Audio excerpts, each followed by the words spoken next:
આ આપણા ગુજરાતનું એકમાત્ર એવું મંદિર છે કે જ્યાં શ્રદ્ધાળુઓ પાણી ચઢાવવાની અનોખી માનતા રાખે છે। આજે પહોંચી ગયા છે આપણે 2500 વર્ષ જૂના રૂક્ષ્મણી માતાના મંદિરે। કહેવાય છે કે વર્ષો પહેલા ભગવાન શ્રી કૃષ્ણ દુર્વાસા ઋષિને ભોજન માટે આમંત્રણ આપવા માંગતા હતા અને તે મુજબ તેઓ રૂક્ષ્મણી સાથે દુર્વાસા ઋષિના આશ્રમમાં ગયા, પણ તેમને શરત મૂકી કે રથ તેઓ પોતે જ ખેંચશે કે જેઓ તેમાં મુસાફરી કરશે।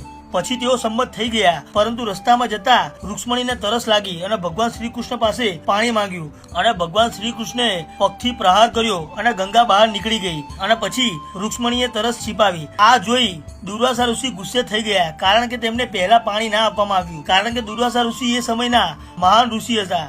તેમણે રૂક્ષ્મણીને શ્રાપ આપ્યો, તમે બંને દંપતી અલગ અલગ થઈ જશો। અને એ સમયથી જ આ જગ્યાએ દરિયો તો છે પણ પીવાનું પાણી નથી નીકળતું। આ મંદિર દ્વારકાથી ફક્ત 2 કિલોમીટરના અંતરે આવેલું છે અને દ્વારકા જે પણ લોકો દર્શન કરવા જાય ને આ મંદિરના દર્શન કરવા આવે જ છે અને અહીંયા ત્યારથી જ